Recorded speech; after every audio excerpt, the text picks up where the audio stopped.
Friends, ನೀವು ನಮ್ಮ Kannada Karnataka YouTube ಚಾನಲ್ಗೆ ಸಬ್ಸ್ಕ್ರೈಬ್ ಆಗಿಲ್ಲ ಅಂದರೆ ಸಬ್ಸ್ಕ್ರೈಬ್ ಮಾಡ್ಕೊಳ್ಳಿ. ಹಾಗೆ ಪಕ್ಕದಲ್ಲಿ ಕಾಣೋ ಬೆಲ್ ಐಕನ್ ಅನ್ನು ತಪ್ಪದೇ ಪ್ರೆಸ್ ಮಾಡಿ.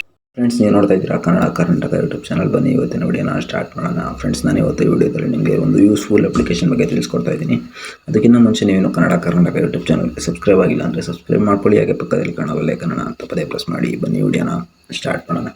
ಫ್ರೆಂಡ್ಸ್, ಫಸ್ಟ್ ನೀವು ಪ್ಲೇಸ್ಟೋರ್ಗೆ ಹೋಗಿ ಲಾಕ್ ವಾಚರ್ ಅಂತ ಒಂದು ಅಪ್ಲಿಕೇಶನ್ ರನ್ ಮಾಡಬೇಕಾಗುತ್ತೆ, ಇನ್ಸ್ಟಾಲ್ ಮಾಡಬೇಕಾಗುತ್ತೆ. ಅದನ್ನ ಇನ್ಸ್ಟಾಲ್ ಮಾಡಿಕೊಂಡ್ರೆ ನಿಮ್ಗೆ ಉಪಯೋಗ ಏನಂದರೆ, ನಿಮ್ಮದು ಸ್ಕ್ರೀನ್ ಲಾಕ್ ಇಟ್ಟಿರ್ತೀರಲ್ಲ, ಅದನ್ನ ಯಾರಾದರೂ ತೆಗಿಯೋಕ್ಕೆ ಪ್ರಯತ್ನ ಪಟ್ಟರೆ ಅಥವಾ ತೆಗೆದ್ರೆ ನಿಮಗೆ ಇಮಿಡಿಯೇಟಾಗಿ ಅವ್ರ ಫೋಟೋ ಮತ್ತು ಅವರಿರೋ ಲೊಕೇಶನ್ನು ಮೇಲ್ಗೆ ಸೆಂಡ್ ಆಗುತ್ತೆ. ಮೇಲ್ ಯಾವ ರೀತಿ ಅಂದರೆ, ಇದನ್ನು ಓಪನ್ ಮಾಡಿದ ಮೇಲೆ ಸೆಂಡ್ ಅಲರ್ಟ್ ಟು ಇಮೇಲ್ ಅಂತ ಇದ್ದರೆ ಇದ್ರ ಮೇಲೆ ಕ್ಲಿಕ್ ಮಾಡಬೇಕು.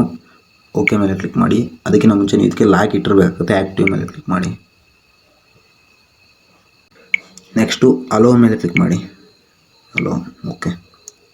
ನಿಮ್ಮ ಮೊಬೈಲಲ್ಲಿ ಯಾವ್ಯಾವ ಇಮೇಲ್ನ ಇನ್ಸ್ಟಾಲ್ ಮಾಡಿರ್ತೀರ ಆ ಇಮೇಲಲ್ಲಿ ಯಾವುದಕ್ಕೆ ಹೋಗಬೇಕು ಅಂತ ಇದು ಕೇಳುತ್ತೆ. ನಾನು ಇಮೇಲ್ನ ಸೆಲೆಕ್ಟ್ ಮಾಡ್ತಾಯಿದ್ದೀನಿ. ಓಕೆ ಮೇಲೆ ಕ್ಲಿಕ್ ಮಾಡಿ. ಓಕೆ, ಈಗ ಟ್ರೈ ಮಾಡೋಣ.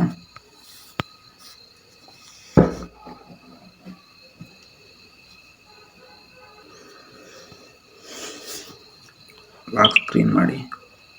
ನೆಕ್ಸ್ಟ್ ಹಿಂಗೆ ಹೇಳಿದ್ರು ಓಕೆನಾ.